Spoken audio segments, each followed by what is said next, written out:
Mura pa mga solid subscribers, no? So, ayun guys, meron tayong papanood. Kung may kita nyo guys yung setup ko, no? Medyo unti-unti ko na siya nababalik, no? Yung dati kong setup, no? Pero hindi pa siya totally talaga nandun, no? Yun, unting ayos pa tayo, unting tiyaga. Nalito nga ako sa screen ko kung saan ako titingin. Hindi ko maalala na, no? So, ayun, no? Medyo nakalipat-lipat tayo guys ng mga gamit. And itong papanoorin po natin ay, video po ito ni Miss O, no? So, mga updates to sa ating mahaliman, no? Okay? Panoorin natin ito guys, no? So, maraming mga updates sa ating mahaliman na hindi pa natin, I think, yung iba sa inyo, napanood nyo na po, no? Pero hindi ko pa talaga napanood na. So, tara, panoorin po natin. Let's go!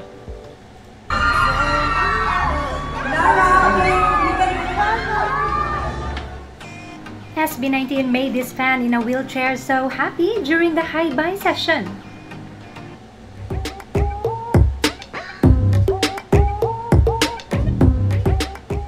Session, VVIP, hi-bye session, VVIPs, and hi-bye wristband holders, please clear Pati si Miso, may kita nyo, kumakaway, oh. the venue. Thank you very much for your kind cooperation. Let us have the mahaliman sa comedy. Miss Lara on the wheelchair over there, she's gonna wave to the boys, SB19. Okay, Lara, you can wave to the boys already.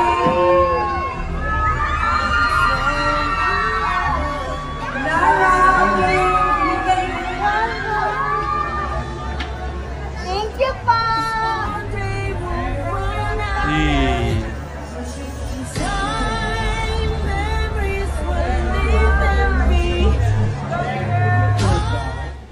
So, ganun naman yan guys, no? Pag halimbawa, syempre, ang SB19 naman, marunong naman sila mag-give back, marunong naman silang tumanaw ng utang na loob sa kanilang mga fans, no? So, pinapakita lang talaga nila guys, no? Na kaya nilang bumigay po talaga ng mga bagay na pwede natin ibigay, no?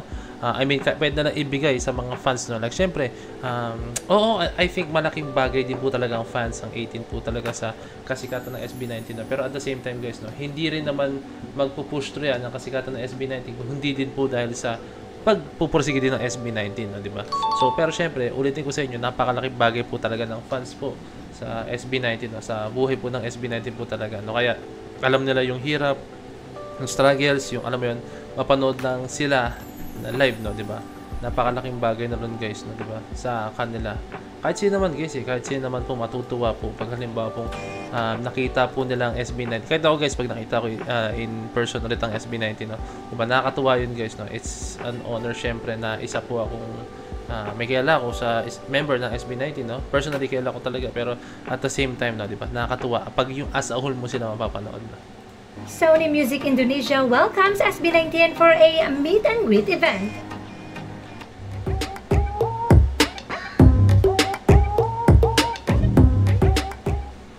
Yes, after their Singapore concert, SB19 head on to Indonesia, with their arrival being confirmed by Sony Music Indonesia for a meet and greet event with Indonesian artist Aruma this August 27, 6 p.m. Western Indonesian time. Now, SB19 has already announced this during their Singapore concert with Aruma on stage.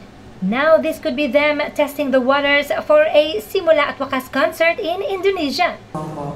And also 18, right? Again, we're very happy to share the stage with you. And this is not the first and the last because we will be in Indonesia soon. Ooh.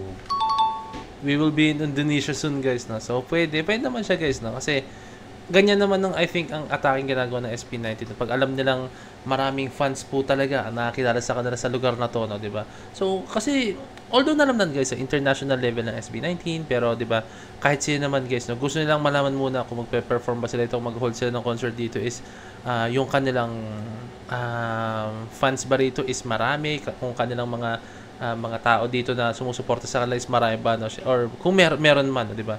Kasi mahirap naman mag-concert ka sa isang lugar. Paano halimbawa kunyari, SB19 nag-concert sa Africa, di ba? hindi ko sinasabing ang Africa, guys, ha? Pero syempre, hindi ganoon ka yung technology sa although na pero some parts of Africa hindi pa gano'n. Hindi ko sinasabi ng Indian lang yung mga taga-Africa, no? Or sabihin na natin ibang lugar, hindi lang sa Africa, guys. Yung talagang, alam mo yun, hindi gano'n kaano ang technology, no, di ba?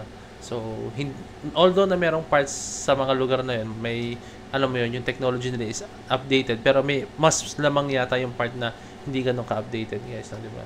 Kaya, ayun, ganun nakataking gagawin nila. No? So, alamin mo nila, titingnan mo nila kung okay bang mag-concert dito, kung marami bang manonood, di ba? No? So, I think ganun. Since naramdaman ng SB19, ng 1C Entertainment, na marami namang suporta sa kanila, no? So, why not? Why not naman, guys, di ba? Why not naman na mag-perform sila ron? Why not naman na, ano sila, mag-held sila ng concert doon, no?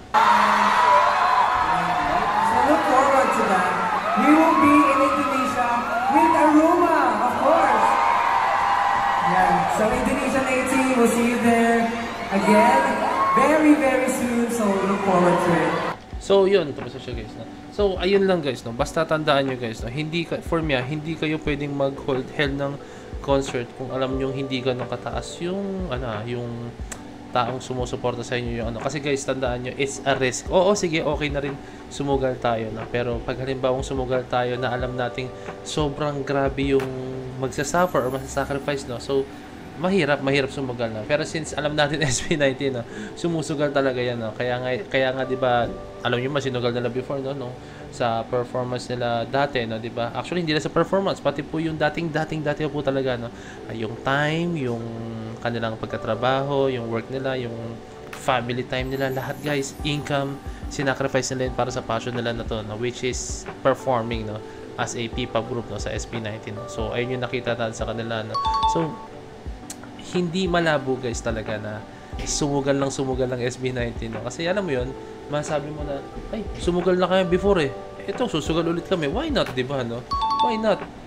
Sumugal na kayo before, alam namin na yung pasikot-sikot. Ang maganda rin, guys, sa ginawa ng SB19, alam na nila yung blueprint, alam na nila yung mga bagay na dapat gawin, no? Since sugal sila na sugal before, no? So nakakatuwa, diba? Kahit sino naman matutuwa sa mga ganong klaseng bagay, guys, no? Kahit tayo, kahit kayo, diba? Pag sumugal kayo, tapos maging maganda yung outcome, di ba? Ang sarap lang sa feeling nun, guys, na ganun yung magiging resulta po. Well lang, guys, may titingnan lang ako sa gita. Okay, guys, meron dito, may nag-forward lang po sa akin na very big shout po sa iyo, no? So, SB19, nasa Spotify Listening Lounge, no? So, saan ba to? May kita nyo naman to, wait lang.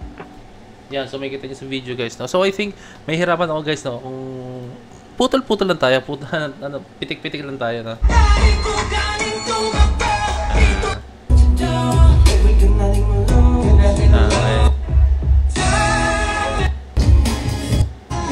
Nice one. Ganda ng ng setup, oh. Wow. Nice one. So, I think hindi ko na siya bubuin, no? Sa ibang video na lang siya buuin, guys, no? So, ayun, nag-perform sila sa Spotify Listening Lounge na, guys, no? So, ayun naman, napakaraming ganap ng SB19, guys, no? I hope na makapagpahinga pa sila, guys, no? Yun yung pinaka-inihiling na makapagpahinga sila sa super duper hectic na schedule nila, no? Diba? So, ayun lang, guys. I hope na naging updated tayo sa ating mga lima. So, this is Point of Channel. Peace. That's it.